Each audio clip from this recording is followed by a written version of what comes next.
আসসালামু আলাইকুম রহমতুল্লাহি ওয়াবারাকাতুহু। জুমাবারের সুন্দর এই সকালে সবাইকে আমন্ত্রণ জানাচ্ছি ২১শে টেলিভিশনের পর্দায়। আপনারা দেখছেন সরাসরি অনুষ্ঠান ইসলামী জিজ্ঞাসা। পুরো অনুষ্ঠান ধরে ইনশাআল্লাহ তাআলা আপনাদের সাথে রয়েছি আমি, প্রফেসর ডক্টর সালমা আইনি। আমাদের আজকের অনুষ্ঠানের বিষয়টি হচ্ছে রমাদান এবং দান সাদাকা। আমাদের সাথে আলোচক হিসেবে আছেন এডুকেশন কনসালটেন্ট মাহসিনা মমতাজ মারিয়া। আসসালামু আলাইকুম আপা। ওয়ালাইকুম আসসালাম। কেমন আছেন? ভালো আছি আলহামদুলিল্লাহ। আলহামদুলিল্লাহ। প্রিয় দর্শক, আমরা রমাদান মাসের প্রথম দশকে রয়েছি, প্রথম 10 দিনে। এটি হচ্ছে রহমতের সময়। রহমতের দুয়ার আমাদের জন্য উন্মুক্ত করে রেখেছেন পরম করুণাময় আল্লাহ সুবহানাহু তাআলা। প্রতিটি দিন, প্রতিটি ক্ষণ, প্রতিটি মুহূর্ত, প্রতিটি কাজ আমাদের যেন ইবাদতে পরিপূর্ণ হয়ে যায়। এত গুরুত্বপূর্ণ একটি মাস, যার উপর নির্ভর করে আমাদের পরবর্তী 11 মাস। তাহলে আমাদেরকে সেভাবেই চলতে হবে। এবং রমজানের একটি বিশেষ গুরুত্বপূর্ণ দিক হচ্ছে এই মাসে দান সাদাকা এবং যে কোনো ইবাদত বন্দেগী বহু গুণে এর সওয়াব বৃদ্ধি করে দেন পরম করুণাময়। তো সেই যে বৃদ্ধি করে দেন, সেটিকে কাজে লাগানো প্রয়োজন। এবং কেন তাহলে বেশি বেশি করে ইবাদতগুলো আমাদের করতে হবে, সে বিষয়েও আমরা আজকে একটু আলোকপাত করার চেষ্টা করব। প্রিয় দর্শক, আমরা আমাদের অনুষ্ঠান শুরু করতে যাচ্ছি। আমাদের যে দান সাদাকা, মনে রাখতে হবে যে এটি কিন্তু বলা হয় যে সাপের মুখও বন্ধ করে দেয়, অনেক বড় বড় বিপদ কাটিয়ে দেয়, বিপদ আশপাশ থেকে চলে যায়। যেমন আয়াতুল কুরসি আমরা পড়ি, সব কিছু বিপদের মাঝখান থেকে আল্লাহ সুবহানাহু ওয়া তাআলা আমাদেরকে বার করে নেন। ঠিক তেমনি হচ্ছে এই দান সাদাকার গুরুত্ব। আমরা এ সম্পর্কে জানবো। আপা, রমাদান মাসেই কেন দান সাদাকার এত গুরুত্ব দেওয়া হয়েছে, এটি দিয়ে শুরু করি। রমজান মাসটাকে আসলে আল্লাহ রাব্বুল আলামিন আমাদের জন্য একটা নতুন করে প্রত্যেক বছর পরিশুদ্ধ হওয়ার একটা সুযোগ হিসেবে আমাদেরকে দিয়েছেন। তো এই মাসটাতে দান সাদাকার অনেক রকমের ইম্প্যাক্ট পড়ে আমাদের উপরে। আমরা যেটা হয়, আমরা যখন দান করতে পছন্দ করি বা নিজেকে দান করার মানসিকতা তৈরি করার জন্য ট্রেন করি, আমাদের এক ধরনের একটা স্পিরিচুয়াল ডেভেলপমেন্ট হয়, আমরা ভালো ফিল করি। সেটা আমাদের আবার মনস্তাত্ত্বিক জগতে আমার যদি কোনো হতাশা থাকে, কোনো কষ্ট থাকে, কোনো না পাওয়ার দুঃখ থাকে, সেই জিনিসগুলো মিনিমাইজ হয়। দান করলে আমাদের মনটা ভালো থাকে, আমরা ভালো ফিল করি। তো আল্লাহ রাব্বুল আলামিন এই জন্যই সম্ভবত দানকে রমজান মাসে এত বেশি উৎসাহিত করেছেন যে দানের মাধ্যমে আমি আমার নিজের অস্তিত্বটাকে আবার নতুন করে ঝালাই করতে পারি।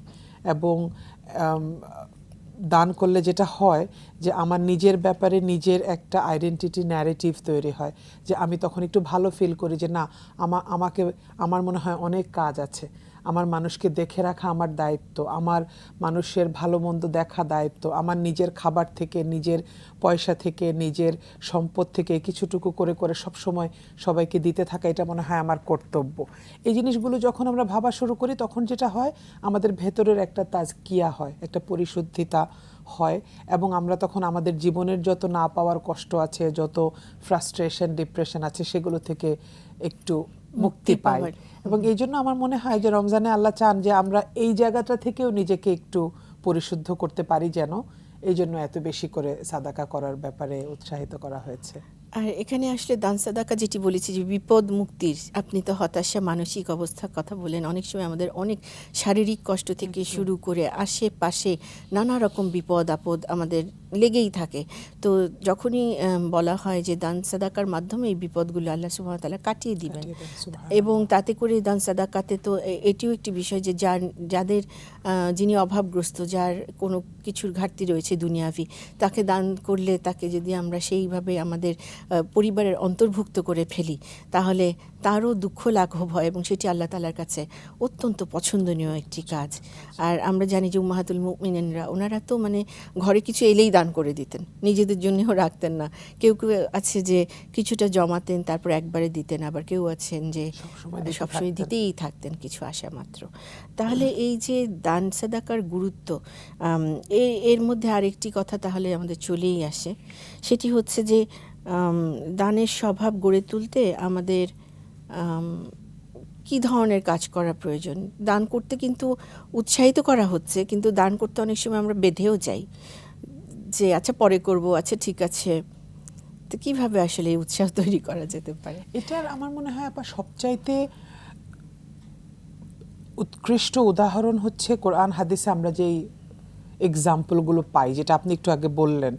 আল্লাহ রাব্বুল আলামিন সূরা বাকারাতে বলেছেন যে দান করার ব্যাপারটা হচ্ছে এই রকম যে তুমি একটা চারা লাগালে সেখান থেকে 7টা ফ্রুট ফল হলো, সেই অঙ্কুর 7টা অঙ্কুর থেকে আবার 700 ফসল হলো। মানে এই বিষয়টা যে আসলে এরকম মাল্টিপল হয়ে যায় আমার দানের বারাকাটা, এইটা আমি যত বেশি জানবো তত বেশি আমি নিজেকে, নিজের মাইন্ডসেট এবং আমার ফ্যামিলি মেম্বারদের মাইন্ডসেট তৈরি করতে পারবো। আমরা জানি আল্লাহ রাসূল রমজান মাস আসলেই একেবারে হাদিসে এভাবে এসছে যে উনি বাতাসের বেগের থেকেও বেশি হারে দান করতেন। মানে বাতাস যেভাবে ফ্লো করে তার থেকেও বেশি দান করতে থাকতেন। তার মানে উনি কি প্রচণ্ড পরিমাণে দান করতেন। তো এই জিনিসগুলো আমরা যত বেশি পড়ব তত বেশি ইনশাআল্লাহ আমাদের মাইন্ডসেটটা ওইভাবে তৈরি হবে যে না আমিও সেরকম চেষ্টা করব। আরেকটা মাইন্ডসেট এভাবে অটোমেটিক্যালি চলে আসবে যখন আমি দানের মধ্যে থাকব, যখন আমি দেখব যে আল্লাহ আমার উপর রহমত করছেন, আল্লাহ আমার উপর সন্তুষ্ট হচ্ছেন, আমি মেন্টালি ভালো ফিল করছি, আমার নিজেকে নিয়ে ভালো লাগছে, তখন দেখা যাবে আমি আরও বেশি ইন্সপিরেশনটা পাবো ইনশাআল্লাহ। তো এই ক্ষেত্রে আমাদের মায়েদের বা মেয়েদের ভূমিকাটা কি? পারিবারিক স্বভাবগুলো বিল্ড করার ক্ষেত্রে মাদের ভূমিকা তো আসলে অনেক বেশি, অনেক বেশি অন্য যে কারোর চাইতে। এখানে যেটা হতে পারে ছোট ছোট করে প্রতিযোগিতা হতে পারে। আমি আপা, আমার আমাদের একজন বাচ্চাদের দর্শক যুক্ত জি, হয়েছেন, প্লিজ, আমরা প্রশ্নটি প্লিজ। নিয়ে নিই। আসসালামু আলাইকুম রহমতুল্লাহি ওয়া বারাকাতুহু, রমাদানুল মুবারক।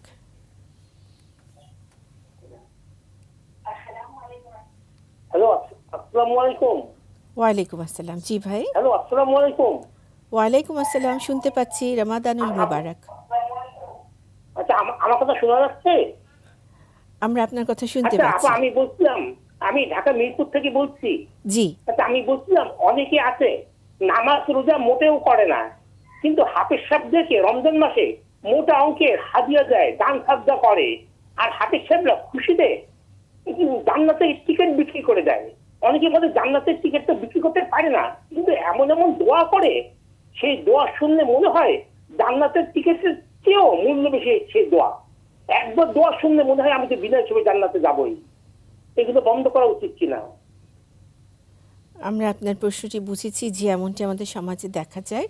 তো দান সাদাকা বিশেষভাবে করা এবং তার জন্য বিশেষ দোয়া করা এবং অন্যান্য সমস্ত ফরজ কাজ বাদ দিয়ে এটি করা, এটি ওনার প্রশ্ন যে এটি বন্ধ করা প্রয়োজন কিনা বা এটির আসলে কি করণীয় এসব ক্ষেত্রে। জি জি, ধন্যবাদ ভাই আপনার প্রশ্নের জন্য। ইসলামের সবচাইতে সুন্দরতম একটা বিষয় হচ্ছে আল্লাহ রাব্বুল আলামিন আমাদেরকে আমাদের নিয়তের উপরে পুরস্কৃত করবেন। আমাদের নিয়তের উপরে আমার ছোট থেকে ছোট ইবাদত অথবা অনেক বড় বড় ইবাদত সব কিছুকেই আল্লাহর কাছে কবুলিয়াত পাওয়ার জন্য এটার নিয়তটা এখানে সবচেয়ে বেশি ইম্পর্ট্যান্ট। এটা অ্যামাউন্ট না যে আমি কত লাখ টাকা দান করলাম সেটা আল্লাহর কাছে গ্রহণযোগ্য কম। আল্লাহ বরং দেখবেন আমার নিয়তটা কতখানি সহি, পরিষ্কার এবং আখিরাতমুখী কিনা। তো এখানে এই ধরনের এক্সাম্পল ভাই যেটা বললেন, এরকম তো আরও অনেক এক্সাম্পল আমরা আমাদের সমাজে দেখি। প্রতিটাতেই ওই একটাই ফর্মুলা, যেই ফর্মুলাতে ফেলে আমি যদি বিচার করি তখন আমি মনে শান্তি পাবো যে আমি কোন নিয়তে কাজটা করছি। কারো যদি নিয়ত হয় এই রকম যে আমি আশেপাশের 2-3টা মাদ্রাসা মসজিদে আমি আমাকে পরিচিত করাবো বা আমি তাদের থেকে কোনো দুনিয়াবি ফায়দা চাই, তাহলে আল্লাহ সম্ভবত তাকে শুধু সেটাই দিবেন। আর যদি আমি সত্যিকারভাবে দানের নিয়তে করি, তাহলে যেই মানুষগুলো সত্যিকার দান করেন, যারা এর বিনিময়টা আখিরাতের জন্য রেখে দিতে চান, তারা তো আসলে এই আচরণগুলো থেকে নিজেদেরকে বিরত রাখবেন এবং তারাও তার বেনিফিট আখিরাতে পাবেন ইনশাআল্লাহ।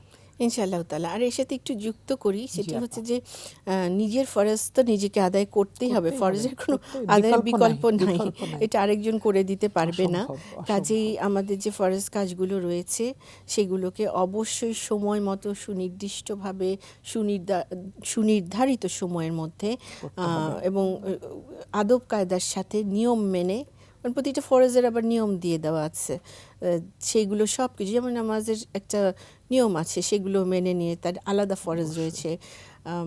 প্রত্যেকটি কাজকে যদি আসলে আমরা সেইভাবে নিজের জীবনে প্রতিফলনের চেষ্টা করি, তাহলে সেটি একমাত্র পথ, উত্তম নয়, সেটি একমাত্র পথ। এর উপরে দান সাদাকার বিষয়, দান সাদাকাও ফরজের পর্যায়েই যায় এবং দান সাদাকা করতেই হবে, আমার যা আছে তা অন্যদের সাথে ভাগ করে নিতেই হবে। সেটি হচ্ছে সোয়াবের আরেকটি ধাপ। এবং নিয়ত, সেখানে নিয়তের ব্যাপারটি চলে আসে। আমি কোন নিয়ত, আপনি যেটি উল্লেখ করলেন, কোন নিয়তে আমি দান করছি, সাদাকা করছি। আর সব কিছু বাদ দিয়ে শুধুমাত্র রমজান মাসে দান সাদাকা করা। এবং ভাই যেটি বলেছিলেন যে কোনো একজন হাফেজকে সমস্ত অনেক সাদাকা করে দেওয়া হলো এবং তিনি এমন দোয়া করলেন যে, উনি অবশ্যই জান্নাতের টিকিট শব্দটি ব্যবহার করেছেন। তো জান্নাতের টিকিট তো আসলে নাই, প্রথম কথা। আর দ্বিতীয় কথা হচ্ছে যে জান্নাতে কে যাবেন কে যাবেন না, এটা সম্পূর্ণই নির্ভর করে পরম করুণাময় আল্লাহ সুবহানাহু ওয়া তাআলার দয়া এবং মায়ের উপর। তিনি জুরিসডিকশনের অধিকারী এবং তিনি জাস্ট। কাজেই সর্বোত্তমভাবে তার উপরে তাওয়াক্কাল করে, তাকওয়া করে আমরা যদি পথ চলার চেষ্টা করি, তখনই আমরা জান্নাতের আশা করতে পারি। শুধুমাত্র বিশেষ কাউকে অনেক কিছু দিয়ে এবং তার কাছ থেকে দোয়া কিনে নেওয়ার মতো হলে সেটি আসলে কার্যকরী নাও হতে পারে। আচ্ছা আপা, আমাকে বলেন, আমাদের ঘরে তো ছোট ছোট বাচ্চারা থাকেন, তো তাদেরকে দান সাদাকা আমরা কিভাবে করাতে পারি, কিভাবে অভ্যেস করে তুলতে পারি? বা ছেলে মেয়ে যাদের বয়স, হ্যাঁ। আমার এই ব্যাপারে একটা দৃষ্টিভঙ্গি এরকম আছে আপা, যে আমরা আল্লাহ রাব্বুল আলামিন আমাদেরকে যেই ভালো গুণগুলো, যেই ভালো রিচুয়ালগুলো, ইবাদত বন্দিগি যেগুলো আল্লাহ আমাদেরকে করাতে চান, যেগুলো আল্লাহ আমাদের জন্য ফরজ করেছেন, কিছু কিছু জিনিস নফল ইবাদত হিসেবে আল্লাহ আমাদেরকে চিনিয়েছেন, এই জিনিসগুলো আসলে সারা বছরের জন্যই আমাদের জন্য করণীয়, তাই না? শুধুমাত্র রোজা রাখাটা ছাড়া। এবং যদি আমি সত্যিকারভাবে আমার বাচ্চাদের ভেতরে বা ভবিষ্যৎ প্রজন্ম যাদেরকে নিয়ে আমরা কথা বলছি, তাদের ভেতরে এইগুলো অভ্যেস হিসেবে, একেবারে লাইফ টাইম অভ্যেস হিসেবে তাদের মধ্যে ঢোকাতে চাই, তাহলে এটা সার্বক্ষণিক প্র্যাকটিসটা থাকা লাগবে, তাই না? এখন এখানে সাদাকার অভ্যাসটা যদি আমি চিন্তা করি, ব্যাপারটা যদি শুধু এইরকম হয় যে রমজান মাসে আমার বাচ্চারা দেখছে আমরা বড়রা রমজান মাসে কিছু আনুষ্ঠানিক সাদাকার আয়োজন করছি, কিন্তু সেটা আর সারা বছর মনে রাখছে না, তাহলে কিন্তু এটা ওদের মধ্যে এটা স্বভাব হিসেবে স্টাবলিশ হবে না। আচ্ছা আপু, আমাদের আরেকজন দর্শক যুক্ত হয়েছেন। আসসালামু আলাইকুম রহমতুল্লাহি ওয়া বারাকাতুহু। রমাদানুল মুবারক। মাসুম কুমিল্লা ধর্মপুর থেকে। জি মাসুম ভাই। প্রশ্নটি পবিত্র কোরআন থেকে, সূরা বাকারা আয়াত 228 অধ্যায় 2। তালাকপ্রাপ্ত স্ত্রী 3 রজসা বা 3 মাস অপেক্ষা করবে, আর যদি এই 3 মাসের ভিতরে যদি স্বামী স্ত্রী একত্রে মিলিত হতে চায়, তাহলে তারা পুনরায় একত্রে বসবাস করতে পারবে। তাহলে তারা স্বামী স্ত্রী পুনরায় একত্রে বসবাস করতে পারবে। আর মানে কি, কোরআন কি বলতেছে? সূরা বাকারা আয়াত 228। আসসালামু আলাইকুম। প্রশ্নটি বোঝা গিয়েছে আপা? হ্যাঁ, বোঝা গিয়েছে, কিন্তু এটা তো আসলে একটা ফিকহি প্রশ্ন। জি জি, একেবারেই ফিকহি একটা প্রশ্ন। এটা উচিত হবে ফিক্স স্পেশালিস্ট কাউকে জিজ্ঞেস করা, এবং এটা আসলে আমাদের আজকের আলোচনার সাথেও খুব রেলেভেন্ট। প্রশ্ন আমাদেরকে করতে পারেন, জি জি, যে কোনো বিষয়ে আমরা ওয়েলকাম করে থাকি। তবে এই প্রশ্নটি আপনি যেটি বললেন, এটা যিনি ফিকহ শাস্ত্র ভালোভাবে জানেন, একজন মুফতি, তার কাছ থেকে যে এটা ভালো হবে, বিকজ এর নানা রকম ব্যাখ্যা হতে পারে এবং কোন ব্যাখ্যাটি সবচেয়ে গ্রহণযোগ্য সেটি একজন আসলে আপনি যেটি বললেন যে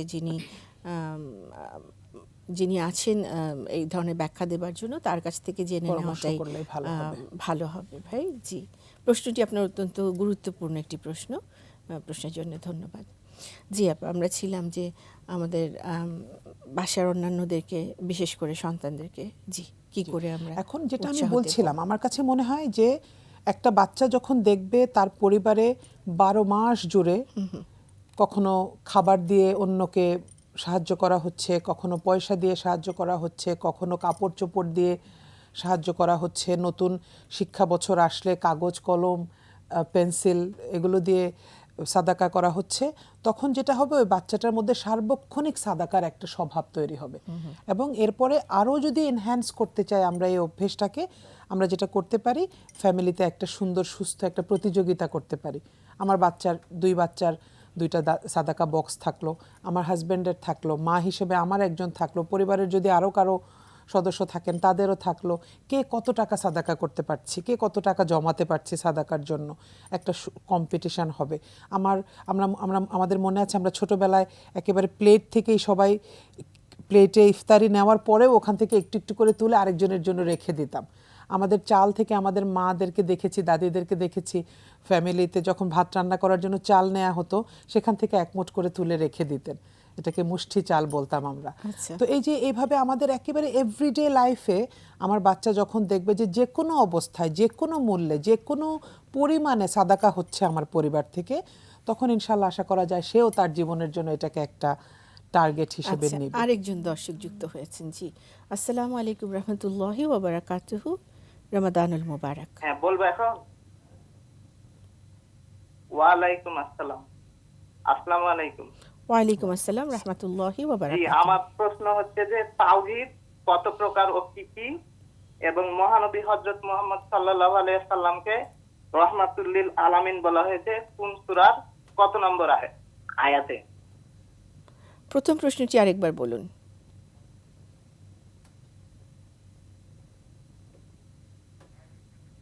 তাওহীদ কত প্রকার, তাওহীদ কত প্রকার ও কি কি, এবং উনি একটি সূরার আরেকটি রাহমাতুল্লিল আলামিন কোন সূরার কত নাম্বার আয়াত। আপা যদি হঠাৎ এখন অফ দ্য ট্র্যাক, যদি এখন মানে হ্যাঁ এটা হয়ে যাচ্ছে, সে একদম এভাবে হঠাৎ করে মনে হয়তো একটু নাও আসতে পারে ভাই, সেই ক্ষেত্রে তো একটু ইন্টারনেটটা দেখে নিলে ভালো হয়, অথবা কাউকে যিনি এ বিষয়ে বিশারদ তার কাছ থেকে জেনে নিলে ভালো হয়। আমরা আসলে মুফতিদের যে ধরনের প্রশ্ন করা হয় সেগুলো যেহেতু একটু এখানে মতভেদ থাকে, নানা ধরনের এর ব্যাখ্যা হতে পারে, সে কারণে এই ধরনের প্রশ্নগুলো ওনাদের কাছ থেকে জেনে নেওয়াটা ভালো বলেই মনে করি। কিন্তু আপনার প্রশ্ন খুবই গুরুত্বপূর্ণ, খুব সুন্দর প্রশ্ন হয়েছে, আপনাকে সেই জন্য ধন্যবাদ। জি, তো আর যেটি বললাম যে আপনি আয়াত কোথায় আছে এটি একটু সার্চ দিলে সাথে সাথে কিন্তু আপনাকে বলে দিবে। জি, তো এখন আমরা ছিলাম যে ঘরে যখন বাচ্চাদেরকে আমরা উৎসাহ দিচ্ছি, আপনি বক্সের কথা বলছিলেন। জি, তো জি তো এটাই আর কি, যে আমি আসলে আমার বাচ্চাকে সেটাই শেখাতে পারবো যেটা আমি রেগুলার বেসিসে করছি। আমি যখন আমার ঘরে যারা সাহায্যকারী আছেন, আমার বাচ্চা যখন দেখবে যে আমি প্রতিনিয়ত তার প্রতি আমার একটা তাকে সহযোগিতা করার মানসিকতা আছে, আমি সব সময় তার জন্য তার কথা কনসিডার করছি, আমার খাবার থেকে, আমার সামর্থ্য অনুসারে, আমার ওয়ালেট থেকে তাকে ওষুধ, তার কাপড় চোপড়, তার খাবার দাবার, তার যা যা প্রয়োজনের বাইরেও আমি কিছুটুকু করছি, শুধু এই নিয়তে যে এটা যেন আল্লাহ আমার সাদাকা হিসেবে কবুল করেন।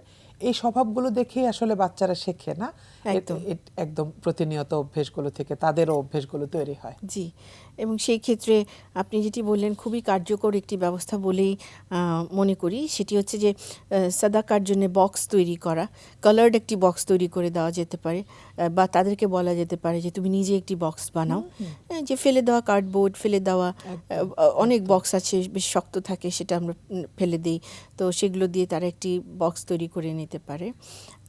আচ্ছা, আমাদের আরেকজন দর্শক যুক্ত হয়েছেন, তার প্রশ্নটি নিয়ে নিই। আসসালামু আলাইকুম রহমতুল্লাহি ওয়া বারাকাতুহু, রমাদানুল মুবারক। জি, হ্যালো, আসসালামু আলাইকুম।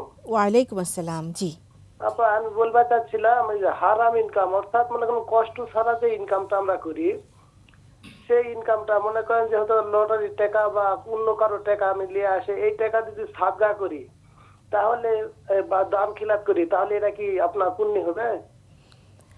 অনেক গুরুত্বপূর্ণ একটি প্রশ্ন ভাই।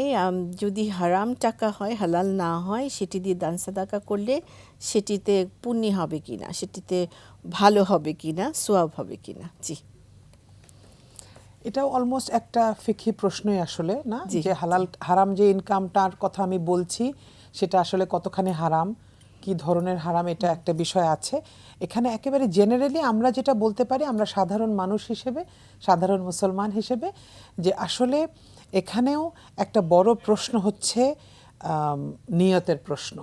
আমি সাদাকা কেন করতে চাই? আমি করতে চাই আল্লাহর সন্তুষ্টির জন্য। তাহলে আমি যদি আল্লাহর সন্তুষ্টির পরোয়া করি, আমি যদি আল্লাহর সন্তুষ্টিকে ভয় পাই, তাহলে অবশ্যই আমি হারাম ইনকাম করব না। আমি চেষ্টা করবো আমার ইনকামটা যেন হালাল হয়, আল্লাহ যেন আমার ইনকামের উপরে আল্লাহর রহমত থাকে, বরকত থাকে, তখন আমার সাদাকাও আল্লাহ রহমত পূর্ণ করে দিবেন। তো এই জন্য আসলে এখানে এটা অনেক জরুরি যে আমার ইনকাম হালাল হতে হবে, তারপরে এটা এখানে দ্বিতীয় অন্য যে কোনো প্রশ্ন আসতে পারে। তবে এখানে আরেকটা কথা এরকম আছে যে আসলে ব্যাপারটা একদমই আমি না বলে দিতে পারি না, তাই না? একটা নন মুসলিম মহিলা, আমরা জানি একজন নন মুসলিম একজন মহিলা যিনি বাই প্রফেশনও একটা হারাম প্রফেশনে ছিলেন, কিন্তু উনি জাস্ট একটা কুকুরকে পানি খাওয়ানোর জন্য আল্লাহ রাব্বুল আলামিন তাকে জান্নাতে নিয়ে যাবেন বলেছিলেন। তো এটা তার সাথে আল্লাহর সম্পর্কের উপরে ডিপেন্ড করছে, প্রত্যেকটা ব্যক্তির ক্ষেত্রে তার ফয়সালা আলাদা, আমরা সেভাবে কনসিডার করব। তবে আমাদের এটি মনে রাখতে হবে যে মুসলিম হিসেবে আমাদেরকে একদম জুরিসডিকশন দিয়ে দেওয়া হয়েছে যে আমাদেরকে হালাল পথে সবকিছু করতে হবে, কোনো কম্প্রোমাইজ করা যাবে না। কাজে আমাদের হালাল রুজিতেই যেতে হবে এবং সেই রুজি থেকেই আসলে দান সাদাকা করতে হবে, যেটি কিনা ইনশাআল্লাহ তাআলা আল্লাহ সুবহানাহু ওয়া তাআলা কবুল করে নেবেন।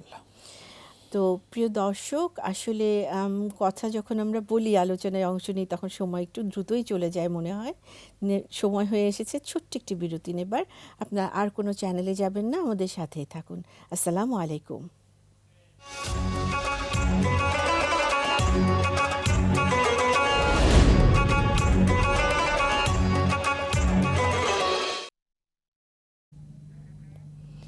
আসসালামু আলাইকুম রহমতুল্লাহি ওয়া বারাকাতুহু। রমাদানুল মুবারক।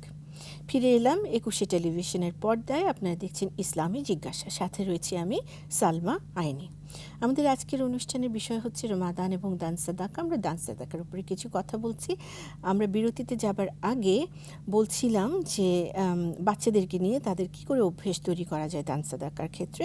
তো বক্সের কথা উঠেছিল যে একটি সাদাকা বক্স রেখে সেখানে টাকা ভরা।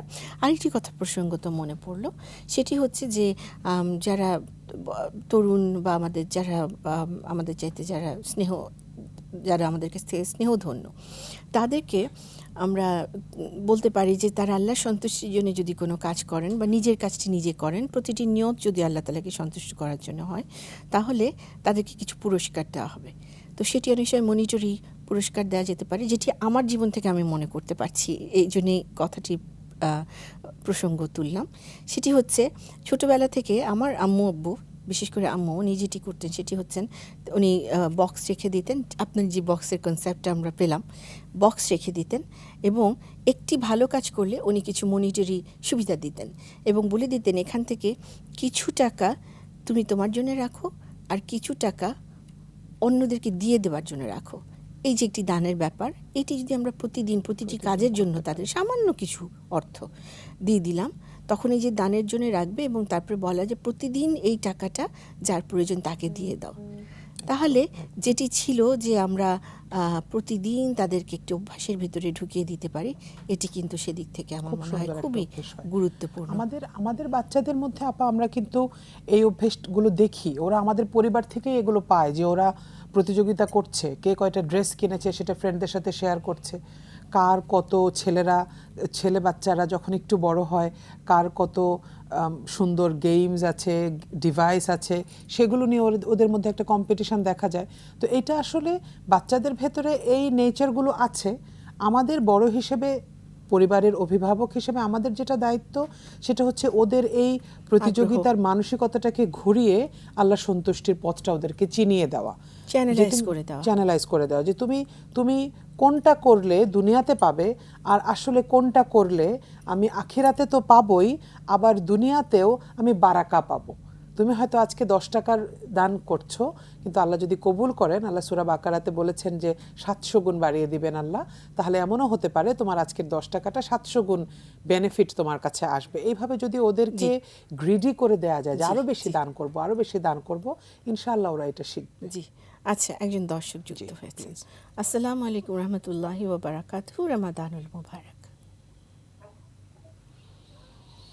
হ্যালো, শুনতে পাচ্ছি। আসসালামু আলাইকুম। ওয়ালাইকুম আসসালাম।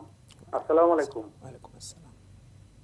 আপু, আমি বলতেছি মোহাম্মদ ইকরামুল হক, জি ইকরাম ভাই বলুন। বামনডাঙ্গা গাইবান্ধা থেকে বলছিলাম। জি ভালো আছেন আপু? আলহামদুলিল্লাহ রাব্বিল আলামিন। আপনি কেমন আমার আছেন ভাই? প্রশ্ন হচ্ছে, আমি সুন্নতে মুআক্কাদা সালাতগুলো পড়ি, এর এই এই- এই- এর পড়ার ওসিলায় আমি কি পরিমাণ সওয়াব পাবো, আমি একটু জানতে চাই। সুন্নাতে মুআক্কাদা পড়েন উনি, জি, এর জি। উসিলায়, এর কারণে উনি কি পরিমাণে সওয়াব পাবেন?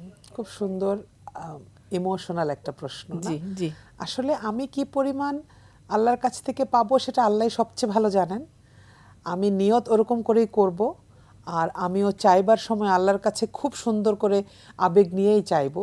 অবশ্যই আমার তো সেই অধিকার আল্লাহ আমাকে দিয়েছেন যে আল্লাহ আমি কিন্তু শুধু আপনার সন্তুষ্টির জন্য এই এতগুলো নামাজ পড়ছি, ফরজের পরে সুন্নতে মুআক্কাদা পর্যন্ত পড়ছি, আমাকে আপনি অনেক বেশি সোয়াব দেবেন, আমি আল্লাহর কাছে চাইবো। এখন কি পরিমাণ যে আসলে পাবো সেটা হয়তো জি আমার ব্যাপারে আল্লাহ যেদিন ফয়সালা দিবেন আমাকে সেদিন বুঝতে পারবো জি। কেমন পেয়েছি, কিন্তু চাইতে তো দোষ নাই। না, আর কথা হচ্ছে যে আমরা যত বেশি চাইব আল্লাহ সুবহানাহু ওয়া তাআলা তত বেশি বেশি খুশি। দিবেন, তত উনি সন্তুষ্ট দেবার জন্যই হবেন। উনি দেবার জন্য একদম, প্রস্তুত। একদম, আমাদের সেইভাবে আদায় করে নিতে হবে, চেয়ে নিতে হবে।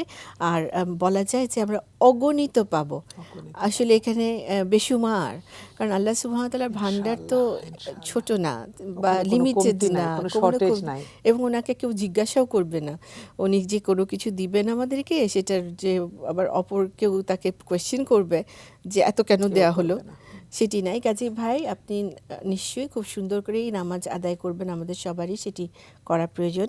সালাতের সময় একদম আল্লাহ সুবহানাহু ওয়া তাআলার দিকে রুজু হয়ে তার কাছেই মাথা নত করব, তাকেই সিজদা দিব, এবং তারপরে দেখা যাবে যে আমার যা কিছু মনের কথা আছে সব ওনাকে বলে দিব, সব প্রয়োজন ওনার কাছে পেশ করব, আর উনি সোয়াব দিতেই থাকবেন এবং আমি যা যা চাইলাম সেটিও দিতে থাকবেন। ইনশাআল্লাহ, আমরাও দোয়া করছি। জি, আমরাও দোয়া ভাইকে করছি, যেন আমরা আল্লাহ আপনার নিজেরাও। প্রতিটা ইবাদতের জি, জন্য পুরস্কৃত করেন। নিশ্চয়ই, আমিন। আর আপনার এই প্রশ্নের কারণে অন্তত আমি নিজেও এখন থেকে আবার রিমাইন্ডার হলো সচেতন হলাম। যে কতখানি কিভাবে চাইবো, কিভাবে তার কাছ থেকে আদায় করে নেব ইনশাআল্লাহু তাআলা। তো আমরা তো জানলাম যে দান সাদাকার আসলে উৎসাহ কিভাবে দেয়া যায়। আর আমরাও মনে হয়, আমরা যেমন আমি আর আপনি, আমরাও যখন কথা বলবো, যখন দেখা হবে, বা এর উসিলায় আমরা একজন আরেকজনকে একটু ফোন করে বলতে পারি যে আজকে কি দান করা হলো, কি সাদাকা। তার মানে হচ্ছে যে আমরা যারা বোনরা রয়েছি তারা একজন আরেকজনকে সারা দিনের মধ্যে কোনো একটি সময় রিমাইন্ডার দিতে পারি যে আজকে আমরা কি কি করেছি। স্টক টেকিং, একজন আরেকজনেরটা স্টক টেকিং আমরা একদম করতেই পারি। তাতে করেও কিন্তু যে আমি এতটুকু করেছি, তুমি কতটুকু করলে, তখন দেখা গেল যে অপরপক্ষ হয়তো চিন্তা করছেন আমি ওর চাইতেও বেশি করব। জি জি। তো এটি হতেই পারে। আমরা সেই প্রতিযোগিতা যেন আল্লাহ তাআলা যাতে কবুল করে নেন, আমরা সেই প্রতিযোগিতা করি। ইনশাআল্লাহ। আপা, পরবর্তীতে আমরা যেটি এতক্ষণ দানের অভ্যাস কী করে গড়ে তুলব সেই বিষয়টি নিয়ে আলাপ আলোচনা করার চেষ্টা করেছি। এখন এই দান সাদাকার ব্যাপারে কিছু ব্যাপার আছে, যেটি বললাম যে অনেক সময় দিতে চাচ্ছি কিন্তু দেয়া হচ্ছে না। অনেকেই চাইছেন যে তার প্রয়োজন রয়েছে, কিন্তু আমি দিচ্ছি করে হয়তো কিছুটা গড়িমসি জীবনে চলে আসে। তাহলে বোঝা যায় এখানে একটি ব্যক্তিগত ত্যাগের ব্যাপার রয়েছে, যে আমার এতগুলো আছে, থাকুক, পরে দিব। আমি জি, প্রশ্ন আসছে। আমাদের প্রশ্ন, যে আমাদের আরেকজন দর্শক যুক্ত হয়েছেন, ওটি ওনার প্রশ্নটি আমরা আগে নিয়ে জি, নিই, অবশ্যই, তারপরে আমরা অবশ্যই। আমাদের আলোচনায় ফিরে আসবো। আসসালামু আলাইকুম রহমতুল্লাহি ওয়া বারাকাতুহু।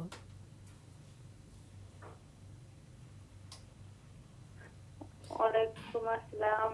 আপু, আপনি কেমন আছেন? অনেক ভালো আছি আলহামদুলিল্লাহ রাব্বিল আলামিন। আপনি কেমন আছেন বোন? জি আপু, আমার প্রশ্নটা হচ্ছে যে জি আমার প্রশ্নটা হচ্ছে আজকে যে শুক্রবার, মানে আমরা মেয়েরা নামাজ পড়বো, মানে জোহর ওয়াক্তে নামাজে পড়বে, এটা জুম্মার আগে পড়বো, মানে মানে নাকি ছেলেদের পরে পড়বো? নামাজের আগে পড়বো না পরে পড়বো, না কখন সেটা জানার জন্য। বুঝতে পেরেছি আপনার প্রশ্নটি।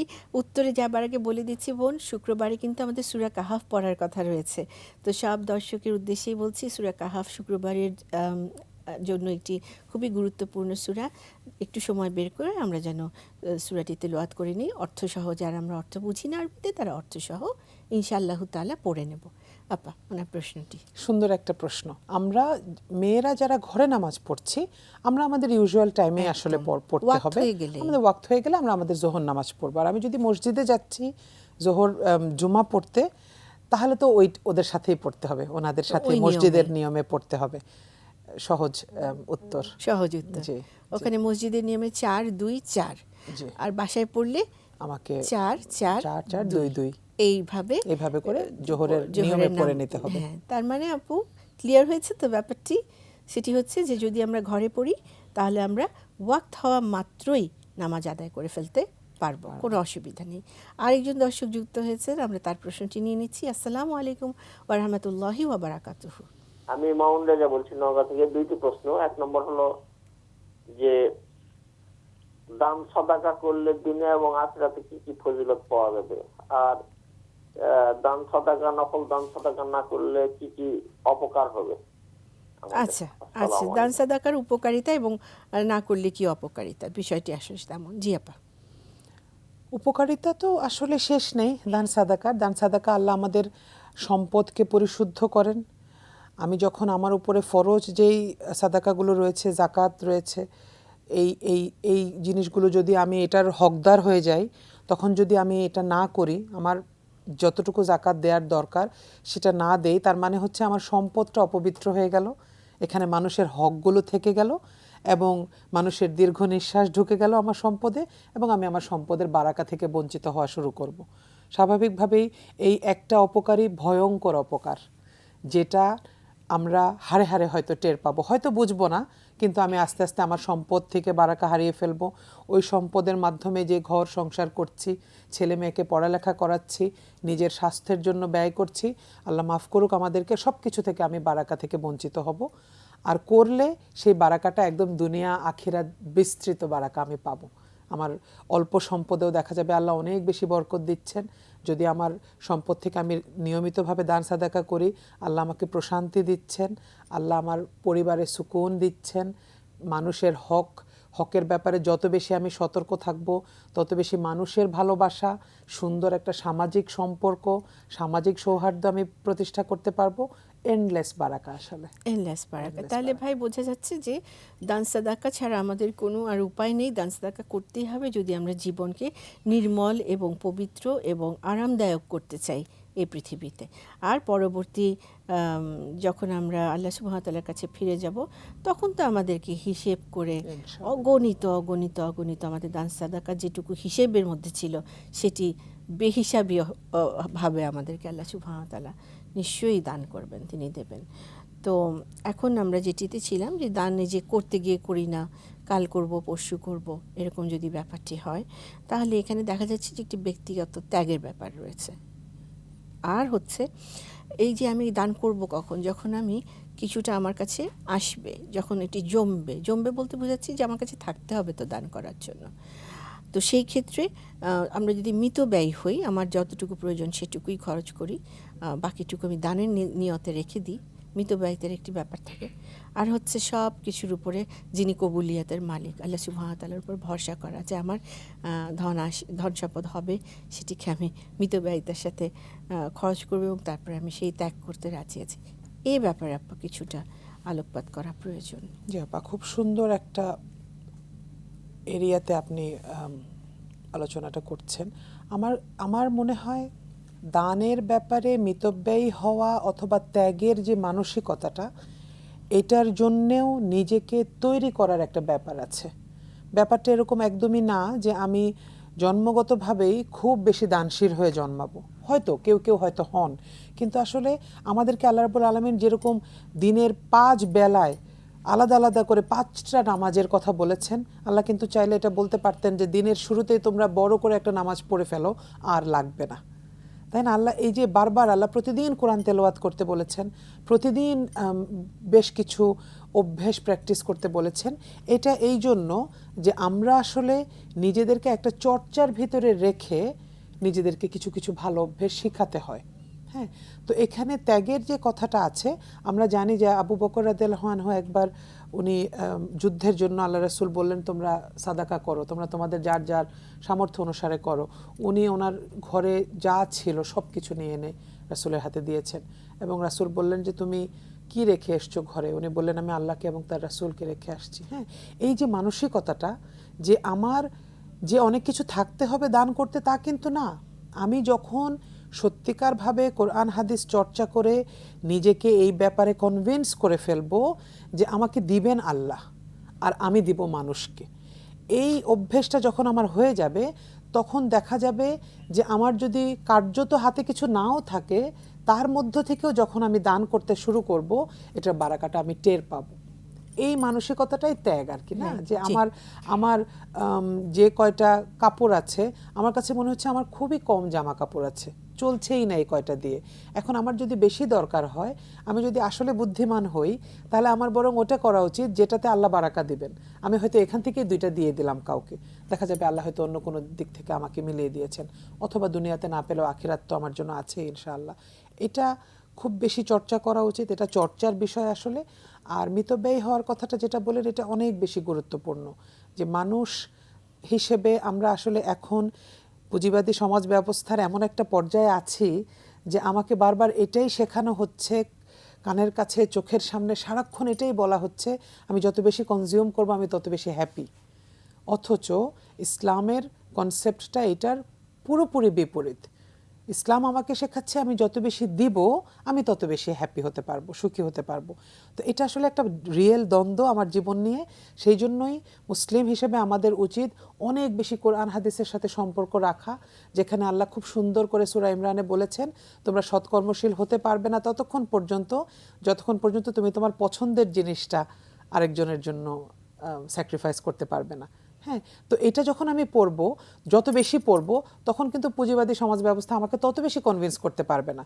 কারণ আমি নিজেকে বুঝিয়ে ফেলেছি আমার আল্লাহ সন্তুষ্টি লাগবে, আমার প্রিয় জিনিসটা অন্য কাউকে দিতে হবে, তাহলে আল্লাহ আমার উপর খুশি হবেন। আমার কাছে মনে হয় এটা সার্বক্ষণিক নিজেকে একেবারে আপ অ্যান্ড রানিং রাখা with the knowledge of Quran and সুন্নাহ, যে আমি আর অন্য কোনো বাইরের বিকৃত নলেজ দিয়ে আর আমি ডিমোটিভেটেড হব না, তখন আমি মিতব্যয়ী হতে পারবো। এরপরে আল্লাহর ভরসার কথাটা যেটা বলেছেন, মুসলমান হিসেবে আসলে তাকওয়াটাও একটা চর্চার বিষয়। তাকওয়া এমন কিছু না যেটা আমি একবার পেয়ে গিয়েছি আমার আর কমবে না, তাই না? তাকওয়া কমে বাড়ে, এবং তাকওয়াকে মাপার মতন, মেজার করার মতন পৃথিবীতে কোনো আসলে মেকানিজম নাই। এটা একমাত্র আল্লাহ দেখছেন, আল্লাহ মেপে রাখছেন আমার কতখানি তাকওয়া। ওইখানেও আমার কাছে মনে হয় যে বারে বারে নিজেকে আল্লাহর স্মরণে রাখা, বেশি বেশি জিকির করা, এবং বারবার এটা চিন্তা করা যে মানুষের কি কি হক আছে আমার উপরে, আমি সেগুলো করব, এবং আমি আল্লাহর উপর কমপ্লিটলি ভরসা করব যে আমার হকগুলো আল্লাহ আমাকে পূরণ করে দিবেন। আমার যে চাওয়া পাওয়া সেগুলো আল্লাহ দিবেন, যদি আমি মানুষকে দেখে রাখি, টাকা পয়সা দিয়ে, সম্পদ দিয়ে, কাপড় চোপড় দিয়ে। সুন্দর নাসিহাও একটা সাদাকা, সুন্দর আদর করে কাউকে একটা কথা বলা, হেসে একটা কথা বলা, এটাও সাদাকা। আমি সব সময় যদি মানুষের হকের ব্যাপারে সচেতন থাকি, তাহলে দেখবেন অটোমেটিক্যালি আমার নিজের উপরে এই ভরসাটা আমার হবে যে আল্লাহ আমাকে দেখবেন, আমি তো মানুষকে দেখছি ইনশাআল্লাহ। একদম। তাহলে আর আল্লাহ সুবহানাহু ওয়া তাআলার উপর ভরসার বিষয়টি বোধহয় এমনও হতে পারে যে আমি তার উপরে ভরসা করে সব দিয়ে দিচ্ছি, তার কারণ হচ্ছে তিনি আমাকে এটি ফেরত দেবেন বহুগুণে। বহুগুণে এটি তার প্রমিস। একটি দিলে তিনি এটিকে বহুগুণে বাড়াবেন। তার মানে আমি কুক্ষিগত করলাম না আমার সম্পদ, যে যদি দিয়ে দিলে কমে যায়, কমে গেলে আমার কি হবে, কাল কিভাবে চলবো, 10 বছর পর কিভাবে চলবো, এই চিন্তা না করে, যে সব কিছু জমাতে না থেকে যদি দিয়ে দেওয়া যায় উইথ দি ইন্টেনশন যে আমি আল্লাহ সুবহানাহু ওয়া তাআলাকে খুশি করার জন্য করছি, এবং তিনি খুশি হলে আমাকে উনি সব কিছুই দিবেন। জি, তো আমরা এইভাবে যদি চিন্তা করি, তাহলে নিশ্চয়ই ইনশাআল্লাহ তাআলা আমরা দান সাদাকার পরিমাণ বাড়িয়ে দিতে পারবো। সময় হয়ে গিয়েছে আবার একটা ছোট্ট বিরতি নেবার। প্রিয় দর্শক, সময় হয়ে গেল আবার একটু বিরতিতে যাবার। আপনারা সবাই আমাদের সাথেই থাকুন, ফিরে আসছি খুব শিগগিরই ইনশাআল্লাহ তাআলা।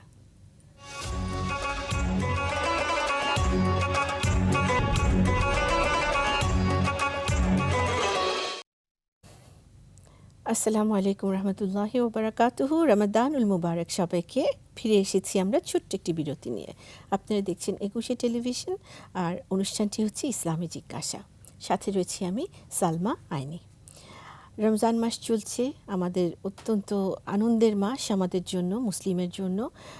একমাত্র আমাদেরকে এত বড় একটি সুযোগ আল্লাহ সুবহানাহু ওয়া তাআলা দিয়েছেন, যাতে করে পরবর্তী 11 মাস আমরা এই চর্চা অব্যাহত রাখি। যত ভালো কাজের চর্চা এই মাসে করে ফেললে নিশ্চয়ই আমরা বাকি 11 মাস আল্লাহ সুবহানাহু ওয়া তাআলা আমাদের জন্য কাজগুলো সহজ করে দেবেন।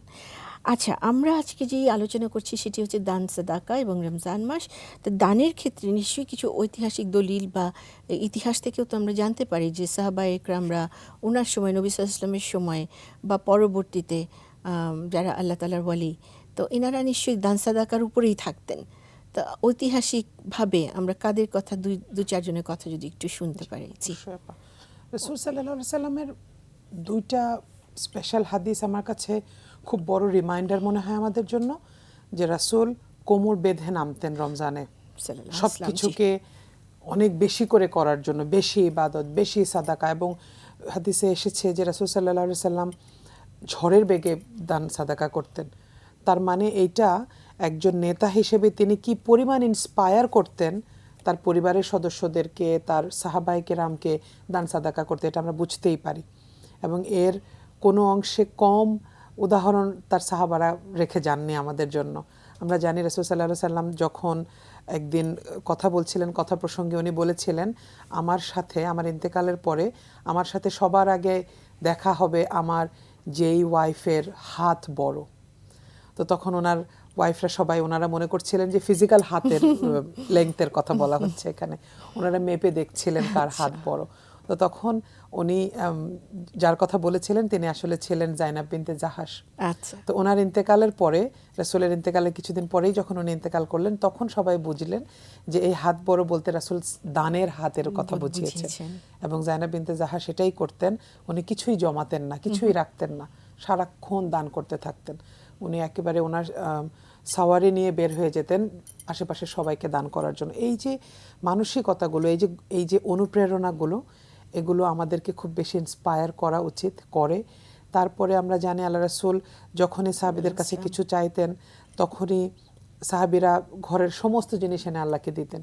তাবুকের যুদ্ধের সময় আল্লাহ রাসূল বলেছিলেন যে আমার সবচেয়ে বেশি এখন তোমাদের সহযোগিতা লাগবে, এবং এক একজন ঘর উজাড় করে নিয়ে এসে আল্লাহ রাসূলকে দান করেছেন। এবং এইভাবে আমরা দেখি যে রাসূল সাল্লাল্লাহু আলাইহি সাল্লাম যেভাবে তার স্ত্রীদেরকে, তার পরিবারবর্গকে যেভাবে ইন্সপায়ার করেছেন, সেটা আমাদের জন্য একটা অনেক বড় অনুপ্রেরণা। সবচাইতে বড় অনুপ্রেরণা এইটা যে ওনারা কিন্তু কেউই এক সেকেন্ডের জন্য, এক মুহূর্তের জন্য পিছনে আটকে যান নাই এটা ভেবে যে আমার তো আর কিছু নেই, আমি যে সব দিয়ে দিচ্ছি আমার তো আর কিছু নেই। এই ভাবনাটা ওনারা আল্লাহর উপর ছেড়ে দিয়েছেন। অতখানি তাওয়াক্কুল, অতখানি ভরসা তাদের আল্লাহ রাব্বুল আলামিনের উপরে ছিল। এটা আমাদের জন্য একটা অনেক বড় ঐতিহাসিক অনুপ্রেরণা যে আমরাও যদি আসলে নিজেদের ঈমানকে, নিজেদের আল্লাহর উপর ভরসাকে ওই রকম স্তরে নিতে পারি, তখন অবশ্যই আল্লাহ আমাদেরকে অভিভাবক হয়ে দেখবেন। এবং প্রসঙ্গত আরেকটি কথা মনে পড়ে গেল, সেটি হচ্ছে যে একজন খুব সম্ভবত ফাতিমা রাদিয়াল্লাহু তাআলা আনহা, আমি খুব সম্ভবত বলে নিচ্ছি আগে থেকেই, কিন্তু ঘটনাটি হচ্ছে গুরুত্বপূর্ণ। জি, সেটি হচ্ছে যেরকম কাজ করতে করতে হাতে কড়া পড়ে যাচ্ছিল এবং একজন সাহায্যকারীর জন্য কিছু চেয়েছিলেন, যে সাহায্যকারী রাখলে তো তাকে কিছু দিতে হবে, এবং এটি উনি এই সাহায্যটুকু চাচ্ছিলেন। তখন বলা হয়েছিল যে তুমি কি জান্নাতের দরজাকে আর উন্মুক্ত করতে চাও নাকি দুনিয়াতে এই স্বাচ্ছন্দ্য। তো দেখা গেল যে ওই যেটি ওনারা রেখেছিলেন, এই প্রসঙ্গে আপনার সাথে আমার কথা হচ্ছিল বিরতিতে যখন ছিলাম আমরা, যে তখন এমন হলো যে যেটুকু জমিয়েছিলেন সেটুকু দান করে দিলেন। মানে ওনারা জান্নাতকে প্রেফারেন্স দিতেন শুধু মুখে নয়, কাজে। এবং জান্নাত যে আসলেই অস্তিত্ব রয়েছে এবং সেখানে যাওয়ার জন্য আমাদের একটি অত্যন্ত প্রগাঢ় একটি আকাঙ্ক্ষা একজন মুসলিমের, মুমিনের হওয়ার প্রয়োজন রয়েছে। কারণ আমরা নিশ্চয়ই জাহান্নামের চেহারাও দেখতে চাই না, যেমনই হোক আমাদের ঈমান আমল, আল্লাহ যাতে আমাদেরকে মাফ করে দেন। তো আপা এই যে দান সাদাকার কথা বললেন, আমরা তো জানি যে হালাল রুজিতে দান সাদাকা করা প্রয়োজন। আর জাকাতের বিষয়ে তাহলে একটু যদি আলোকপাত করতেন যে জাকাতের কাদেরকে দেওয়া যাবে, কখন দেওয়া যাবে। অনেকে কিন্তু জাকাত আবার শুধুমাত্র রমজানের জন্য রেখে দেন, যে রমজান মাসে আসলে জাকাত দেবো। এই ব্যাপারে আপনি একটু আপনার মতামত। আসলে জাকাতের একেবারে স্ট্রাকচার্ড আলোচনারা জাকাত স্পেশালিস্ট যারা ওনারা করতে পারবেন। আমি একজন সাধারণ মুসলমান হিসেবে আপনার কথাটা এখানে অনেক গুরুত্বপূর্ণ একটা সোর্স ধরে যদি বলি, জাকাত হচ্ছে আমার উপরে একটা ফরজ সাদাকার নির্দেশনা। জি।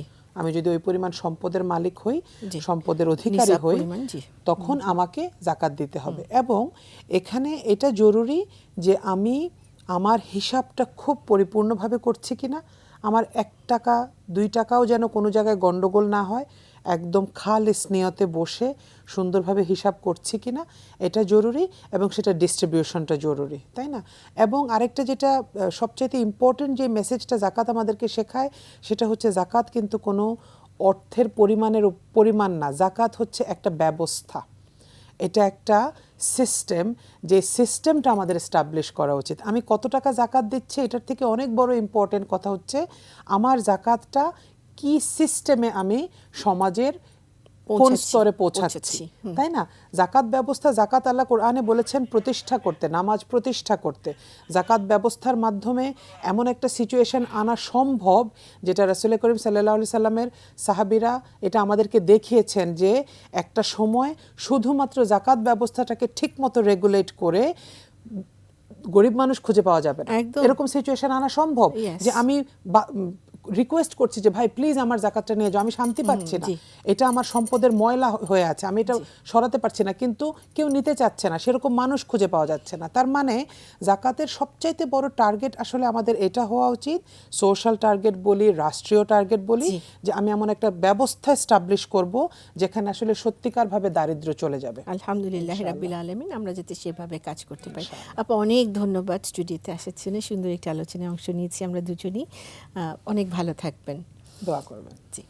প্রিয় দর্শক, আমাদের সময় শেষ হয়ে এসেছে। আমরা আজকে কথা বলেছি দান সাদাকা নিয়ে। মনে রাখতে হবে একটি মিষ্টি হাসিও সাদাকায় রূপান্তরিত হবে। আপনার কাছে যদি অন্য কিছু নাও থাকে, আমরা সবার সাথে সুন্দর ব্যবহার করব, সুন্দর করে কথা বলবো।